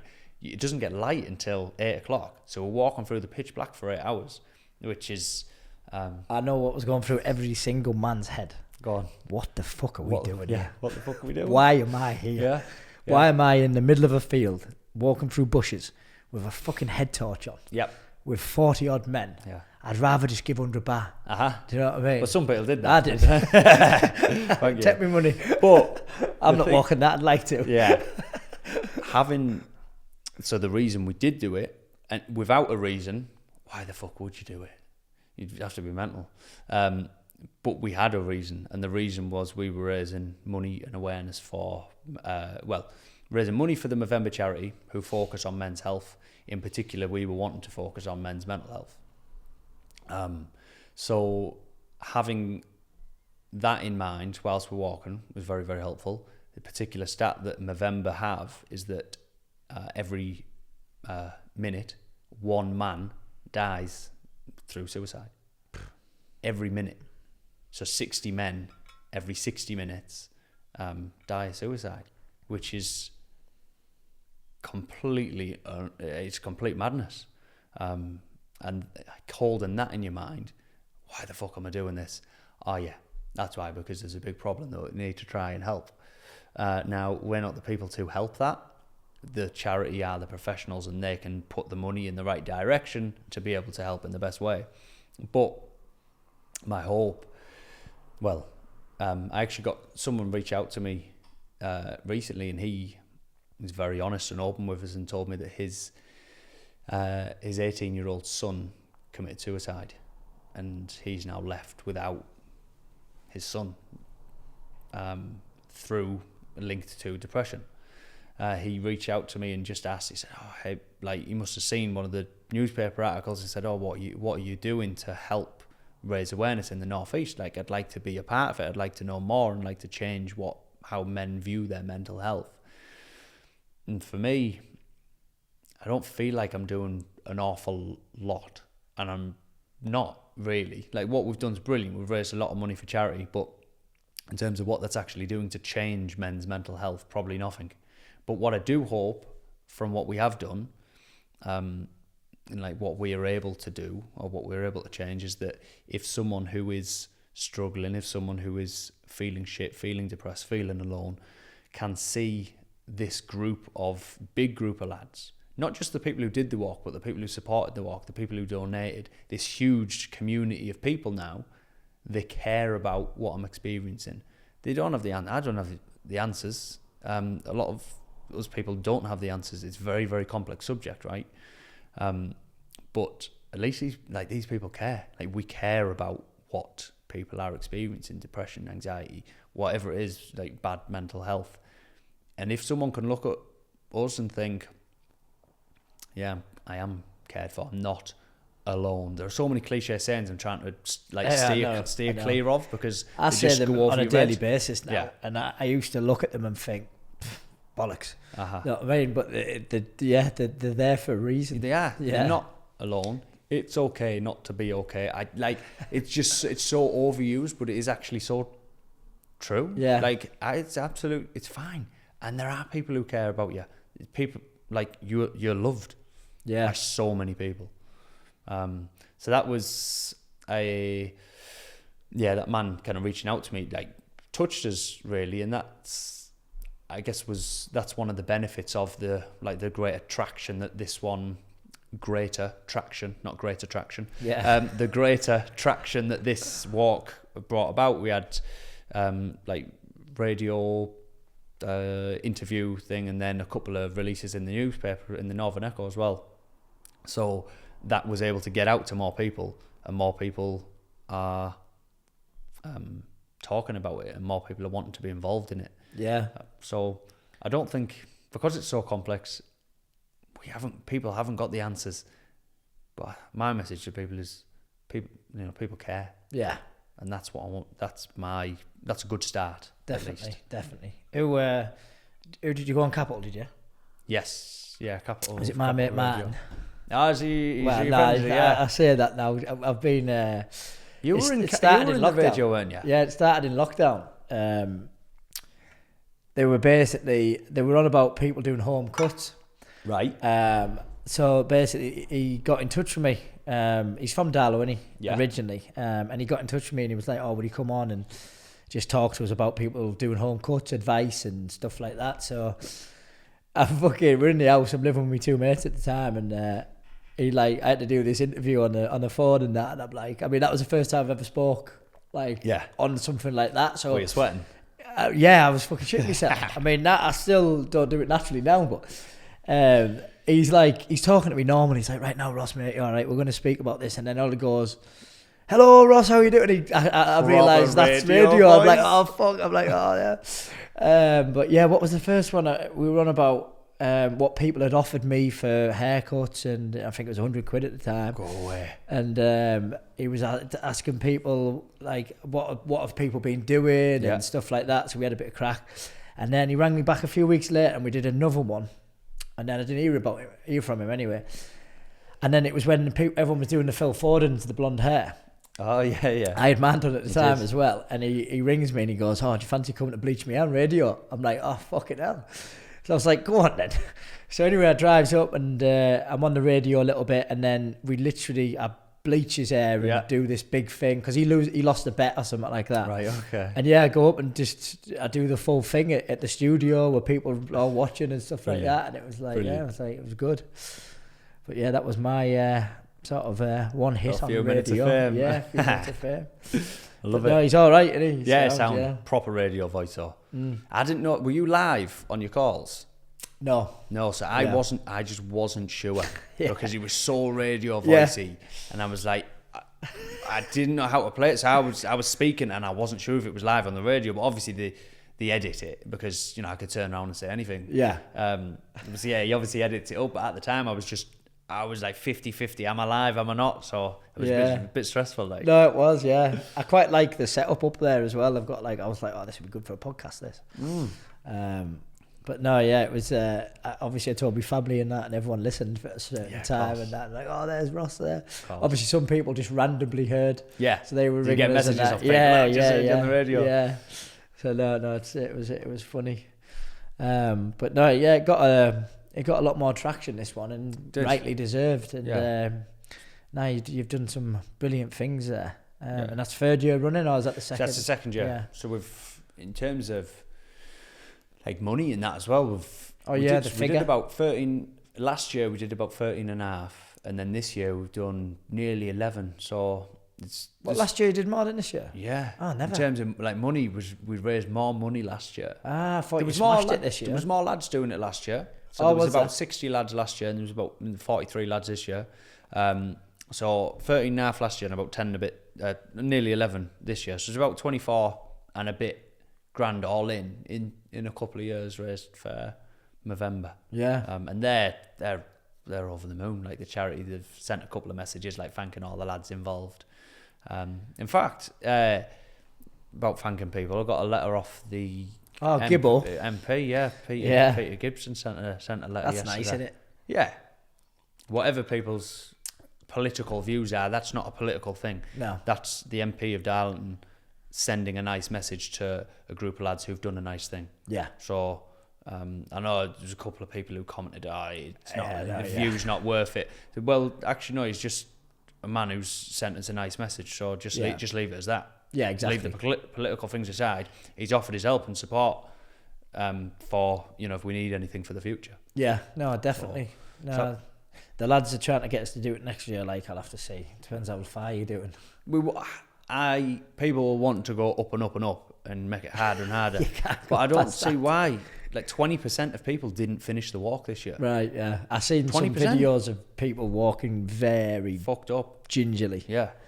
So I'm not an advocate of just keeping going higher and higher every year. Yeah. I think around your 60 kilometre mark, which is about 37 mile, I think that's your sweet spot, because that's the first one.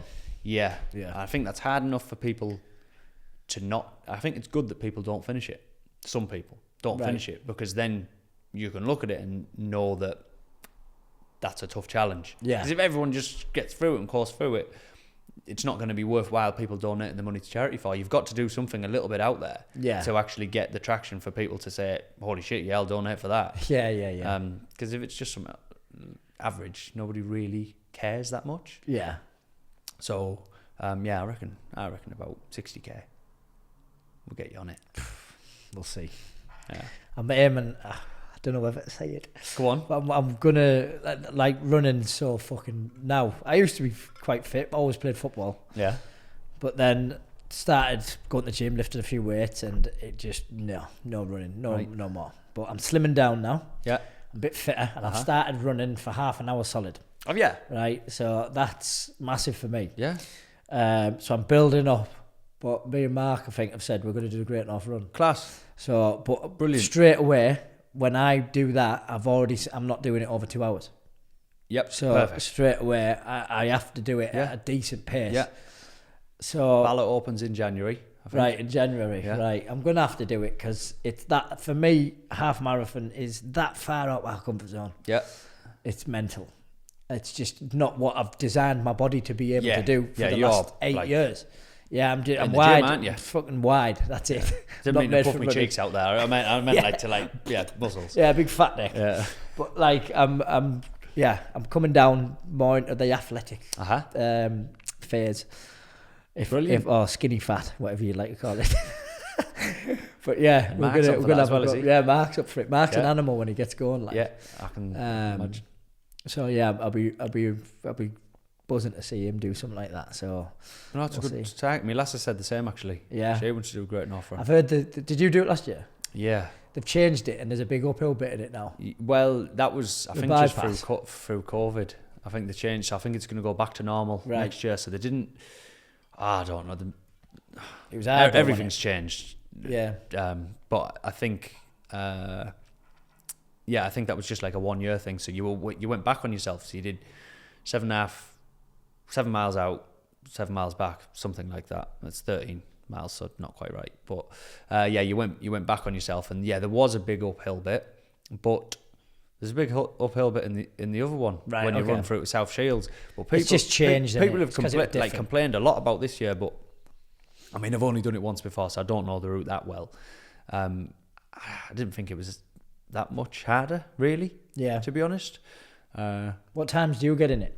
So when I don't want to sound like a dickhead and like blow my own trumpet here, when I went for it 2 years ago, 2 years ago, I ran it in 1:28, which in terms of like mile pace, that's like 6 minute, 45 minute mile pace. Is it? Which I can say, because I wouldn't be able to run that now, so I can look back and I can say that was fast as fuck. Yeah. And I honestly, unbelievably proud of myself for doing that, and I've done that for a cause as well. Again, it's when you've got something to do it for, it becomes easy to do. So that one, my old boss died from cancer, quite suddenly, quite horrifically. It was horrible. So a lot of us from work did that and raised money for Macmillan. I think we raised about £5,000 or something for Macmillan, and that. So the chairman of the company at the time. He said, if you can beat my time, which was 1:28:45, 1 hour, 28 minutes and 45 seconds, I'll donate £500 to Macmillan. So go on then, that'll do. So someone said, what are you aiming for? I said 1:28:44. So I just needed to beat his time. And the time that I got was 1 hour, 28 minutes and 41 seconds. Never. So I beat his time by 4 seconds. My training leading up to that did not, I shouldn't have been able to run it that fast. But having something to do it for made such a difference. Yeah. So that's my PB this year. I ran it with John Flynn. We done it nice and steady, talking all the way around. We got around in 150, which is still a good time. But it was fun. Yeah. I enjoyed it. Cheering the charities and like having like bits of laugh with people. It was good. So, right. Yeah. So it's having a laugh at 150. Yeah. I think I'll be won't be having a laugh like. We're all good at different things, yeah. But yeah, no, I mean, just having something to do it for. I think the one reason why I keep doing everything, what I'm doing at the minute, is because of people. I feel like I'm accountable for people. I don't stop thinking about anyone that works in the shop. I constantly think about how I can make their life better. How can I get the best out of them so that they're buzzing and that they enjoy work and that they can earn what they've never thought they could earn and stuff like that for what they do. Yeah. And then I always want to look out for my family and stuff like that. I think that's the end visions that I have are always to basically create something that just creates opportunity for everyone. Love it. Do you know what I mean? Like I want people to do things that they never thought they could do. Yeah. And if I have to create something for them to do it in, then that's the idea. Yep. Because not everyone's got the, we can call it skills or passion to like create something. You've got a lot of that stuff. You've got all of those like amazing qualities, and to be able to then share that and bring that out of other people, I think it's unbelievable. Like a very, very good skill, not just to, because you can do it for yourself. Yeah. You know, you are doing it for yourself already, but the like good qualities in yourself to want to like lead other people along that same journey and bring them along with you is unbelievable. Not just in work, because I don't know the details of your work, but you can see all other people like growing around you. Yeah. But it's not just work, it's personal as well. So like when listening to your previous podcasts, like I reached out to you and said, feel like shit. Yeah. Some of the stuff that you're saying's like incredible. Like writing stuff down, that was the main thing that I wanted to pick your brains about. And then like we met, we went on we had a bit of a walk, bit of a chat, sat down, had a chat, and you brought your like skills, people skills, some of your experience into what like wanting to share that with me as well. Not just keeping it all for yourself, wanting me to grow on a similar like trajectory as you are as well, sharing the stuff that you're doing. And I'm massively grateful for you for doing that, and all other aspects of your life that you're talking about, you're doing that with others as well. No, thanks, mate. And yeah, that was when you reached out, it was kind of I was weighing you up a bit, because we'd known each other, but not like we'd got to know each other a little bit better. And I was weighing you up because I'd never really met anyone teetotal before. So, and you always had a big smile on your face. Yeah. And I always were, it's just, I think a lot of people do it, but I weigh people out as much as I can. Yeah. It just automatically happens. Yep. So I'm like, fuck, yeah, teetotal, in turn to Buddhism. And he's always got a smile on his face. Right. Is that pure, or is there still shit going on his head like everyone else? Yeah. Obviously knowing your past as well. And then when you reached out, I was like, oh, as if I was almost thinking about that day. Yeah. And then you messaged me, just said, look, I feel a bit like shit. And I was like, right, walk, let's do go. it. Yeah. And it was almost like putting the last piece of the puzzle together, what I was working you out as well. And it was just nice to, one, get a bit of feedback on what we've been doing, but like, yeah, just that you were able to reach out to me, and then I was just like, yeah, straight away, let's go. Yeah, and I love it. I think it was just a nice walk, and I knew, like, I just listened to what was going on, and a lot of it was just what everyone does. It beats the fucking life out of yourself. That was it. You were laughing at me at the end. Yeah. Stop beating yourself up. Because you were in that point where I knew I'd been. That was the point where I was laughing. Because I was like, fucking hell, mate, give yourself a break. Yeah, you know what I mean? And you're just tearing shreds out yourself. But we all do it. Yeah. We all do it. And I used to fucking beat myself up to bits. Like, up to the point I used to say, I hate my mind over and over again in my head. Why don't you stop? Why don't you stop? Yeah. My mind's the fucking best bit about You've now turned that into something. You've now turned that from something that was causing, like, pain and difficulty into your like secret weapon, really, exactly, yeah, and that just shows just perspective, and we create what goes on, and that's what it is. It's getting on a little bit there. I feel like the second half has been so much better than the first. I think we've covered a lot, but I think it's flowed pretty well. But I think to kind of wrap it up, it's been quite deep. Yeah. It's just, I think what this has become, whoever comes on, this is what we would talk about. Yeah. This is what we talked about on the walk. This is what we've talked about outside of work when I've cut your hair. And I suppose it shows how different people interact with each other. And I was sat with Dylan the other week talking about steroids. Do you know what I mean? It's like, now I'm talking about MCAT. So yeah, it's been a bit of, a bit of an opener to me. Like, talked about drugs and pooing tonight in front of camera. I know. Well, you grow. It's all strength. Yeah. But if anyone can take anything out of this, it's that there's two lads here that had misconceptions about who they wanted to be. Yeah. Lost themselves completely, went to a very low, dark place, and have managed, with the help of all sorts of things, you don't do it by yourself, that's one thing, but managed to get to a point where, you can actually find a bit of peace and happiness. And if someone can take that out, and if they're at some point of that journey, and you can look at some of the stories we've told and think that you can get there, then fucking job done. Yeah. But yeah, 100%. It has been a deep one, but it's been a good one. I've enjoyed it. I've thoroughly enjoyed it. And I think there's loads of things we've missed out, but there will be. We'll get you and back on, mate. I'll be kicking myself tonight. Yeah. We've talked for a long time. But you are Mr. Grinch, and you've got. Oh yes, I am, and I can't wait for Christmas.